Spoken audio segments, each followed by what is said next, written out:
मैं गांधी की तरह इस कानून को फाड़ता हूं। ये अनकॉन्स्टिट्यूशनल है सर। इस देश में झगड़े पैदा करने का काम बीजेपी करना चाहती है। ಎಐಎಂಐಎಂ ಮುಖ್ಯಸ್ಥ ಆಸಾದುದ್ದೀನ್ ಓವೈಸಿ ಬುಧವಾರ ಲೋಕಸಭೆಯಲ್ಲಿ ವಕ್ಫ್ ತಿದ್ದುಪಡಿ ಮಸೂದೆಯನ್ನ ತೀವ್ರವಾಗಿ ವಿರೋಧ ಮಾಡಿದರು. ಇದನ್ನ ಮುಸ್ಲಿಮರ ನಂಬಿಕೆ ಮತ್ತು ಧಾರ್ಮಿಕ ಆಚರಣೆಗಳ ಮೇಲಿನ ದಾಳಿ ಅಂತ ಕಣ್ಣೀರು ಹಾಕಿರೋ ಘಟನೆ ನಡೆದಿದೆ.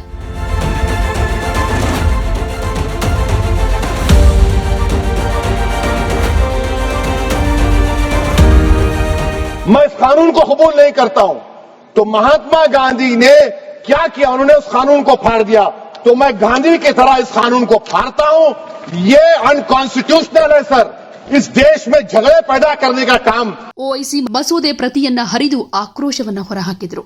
ಸದ್ಯ ಆ ವಿಡಿಯೋಗಳು ಸೋಷಿಯಲ್ ಮೀಡಿಯಾದಲ್ಲಿ ವೈರಲ್ ಆಗ್ತಾ ಇದೆ. ಹಾಗೆ ಓವೈಸಿ ವಕ್ಫ್ ಮಸೂದೆ ಪಾಸ್ ಆಗ್ತಾ ಇದ್ದ ಹಾಗೆ ಕಣ್ಣೀರು ಹಾಕಿದ ವಿಡಿಯೋ ಕೂಡ ವೈರಲ್ ಆಗ್ತಾ ಇದೆ.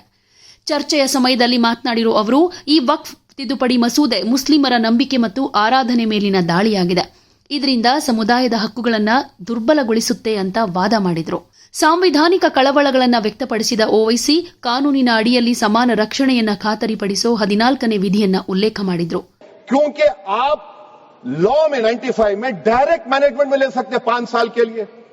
आप वक्फ यूजर को आप कलेक्टर डिस्ट्रिक्ट ऑफिसर बोलेगा ये वक्फ की प्रॉपर्टी नहीं है, तो वो वक्फ बोर्ड खामोश बैठ जाएगा, कुछ एक्शन ही नहीं लेगा क्योंकि वो आपके प्यादे हैं।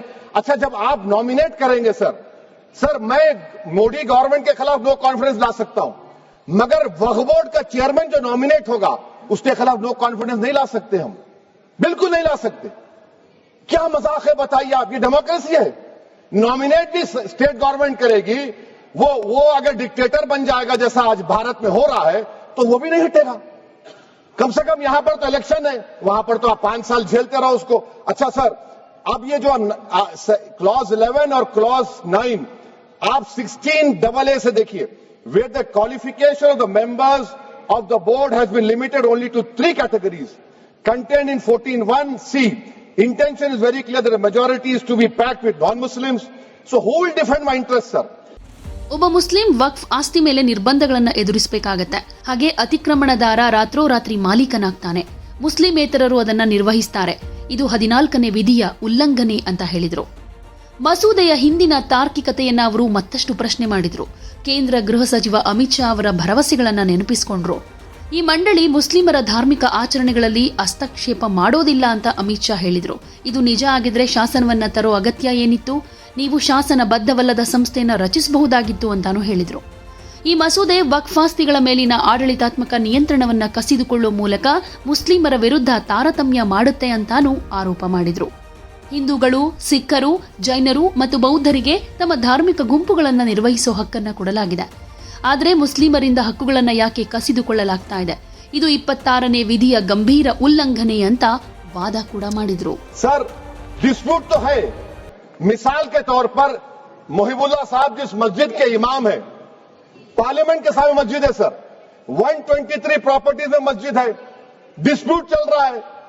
कल कलेक्टर या डिस्ट्रिक्ट ऑफिसर बोलेगा कि भाई साहब ये गवर्नमेंट प्रॉपर्टी है, स्टिकर लगा दिया जाएगा, मस्जिद बंद, गवर्नमेंट प्रॉपर्टी हो गई। होगी ना सर? अब ये बताइए, आप जब से यहां पर पूरे बीजेपी रूलिंग पार्टी हमको ज्ञान दे रहे हैं कुछ नहीं होगा, कुछ नहीं होगा।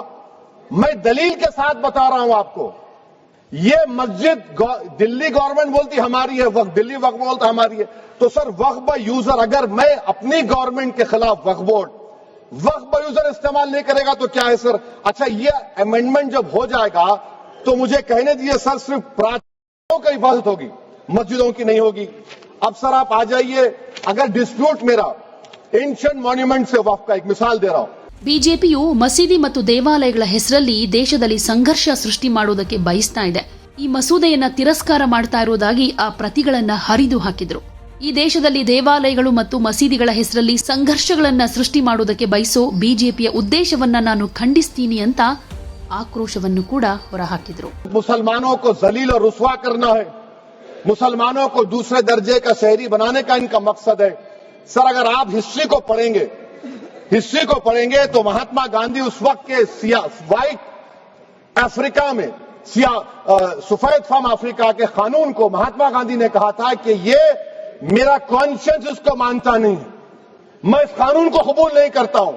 तो महात्मा गांधी ने क्या किया, उन्होंने उस कानून को फाड़ दिया, तो मैं गांधी की तरह इस कानून को फाड़ता हूं। ये अनकॉन्स्टिट्यूशनल है सर। इस देश में झगड़े पैदा करने का काम बीजेपी करना चाहती है मस्जिद और मंदिर के नाम पर, इसीलिए मैं इसका कंडेम करता हूं और मैं आपसे गुजारिश करता हूं कि मैंने अपने 10 अमेंडमेंट दी है, आप इसको कबूल करिए सर, मुझे बोलने का मौका दीजिए और उस पर डिवीजन का मैं डिमांड भी करूंगा। Thank you sir. ಜೊತೆಗೆ ತನ್ನೆಲ್ಲ ಮಾತನ್ನ ಮುಗಿಸಿ ಕೂತಾಗ ಅಸಮಾಧಾನರಾದ ಹಾಗೆ ಕಾಣಿಸ್ತಾ ಇದ್ರು. ಜೊತೆಗೆ ತಮ್ಮ ಕನ್ನಡಕ ತೆಗೆದುಕೊಂಡು ಕಣ್ಣೊರೆಸ್ಕೊಂಡು ಬೇಸರದಲ್ಲಿ ಕೂತ್ಕೊಂಡಿರುವಂತ ಅವರ ವಿಡಿಯೋ ಸೋಷಿಯಲ್ ಮೀಡಿಯಾದಲ್ಲಿ ವೈರಲ್ ಆಗ್ತಾ ಇದೆ. ವಕ್ಫ್ ತಿದ್ದುಪಡಿ ಪಾಸ್ ಆಗಿದ್ದಕ್ಕೆ ಕಣ್ಣೀರ್ ಹಾಕ್ತಿದ್ದಾರೆ ಅಂತೆಲ್ಲ ಸೋಷಿಯಲ್ ಮೀಡಿಯಾದಲ್ಲಿ ಈ ವಿಡಿಯೋವನ್ನ ಅನೇಕರು ಶೇರ್ ಮಾಡಿಕೊಂಡು ಅವರವರ ಅಭಿಪ್ರಾಯವನ್ನ ವ್ಯಕ್ತಪಡಿಸ್ತಾ ಇದ್ದಾರೆ. ಕೆಲವರು ಈ ವಿಡಿಯೋ ಶೇರ್ ಮಾಡಿಕೊಂಡು ಕಾಲೆಳೆಯೋ ರೀತಿಯಲ್ಲಿ ವ್ಯಂಗ್ಯವನ್ನ ಮಾಡಿದ್ರೆ, ಇನ್ ಕೆಲವರು ಇವರ ಪರವಾಗಿ ನಿಂತು ತಮ್ಮ ಅಭಿಪ್ರಾಯಗಳನ್ನ ವ್ಯಕ್ತಪಡಿಸ್ತಾ ಇದ್ದಾರೆ. मुस्लिम वक्फ बोर्ड को एडमिनिस्टर करेगा, ये आर्टिकल 14 के इक्वल प्रोटेक्शन का वायलेशन। अब आर्टिकल 14 में सर इक्वालिटी बिफोर लॉ भी है और उसका कैसा वायलेशन हो रहा है कि कोई आर्बिट्ररी स्टेप नहीं ले सकता और कोई भी ऑफिशियल किसी भी तरीके से गलत आर्बिट्ररी फैसला नहीं लगा। यहां पर आप एक डेजिग्नेटेड ऑफिसर को रखकर वो फैसला लेगा कि ये जायदाद वक्फ की है, गवर्नमेंट की है, क्या ये प्रिंसिपल्स ऑफ नेचुरल के खिलाफ नहीं है जिसका तकर्रुर एग्जीक्यूटिव करती है। ये हमारे theory of separation of powers Bharat के आइन का बेसिक स्ट्रक्चर का हिस्सा है, क्या इसका वायलेशन नहीं है। सर आर्टिकल 25 का वायलेशन कैसे है कि आप मुसलमानों से वक्फ यूजर छीन रहे हैं और फिर आप कर्ब कर रहे हैं वक्फ औलाद को, मगर वहीं पर दूसरे धर्म के मानने वालों को उनके मजहब पर चलने की पूरी इजाजत है। लफ्ज जो आर्टिकल 25 में इस्तेमाल हुआ सर वो इक्वली एंटाइटल्ड, यहां पर मुसलमानों के इक्वल एंटाइटल्ड नहीं हो रहा।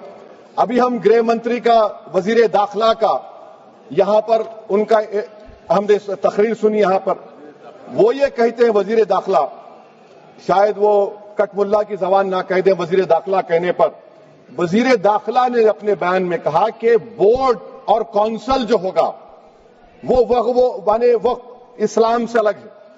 सर अगर ये बात सच है आपकी तो फिर आपको एक कानून बनाने की जरूरत ही नहीं है, आप एक नॉन स्टैट्यूटरी बॉडी बना दीजिए। ये जो कानून बन रहा है ना सर, ये आर्टिकल 26 इसका सोर्स है और आर्टिकल 26 जब इसका सोर्स है तो आर्टिकल 26 का ABCD क्या कहता है कि रिलीजियस डिनोमिनेशन को अपने मजहब के अफेयर्स खुद चलाना, मूवेबल इमूवेबल प्रॉपर्टी को लेना और एडमिनिस्टर करना,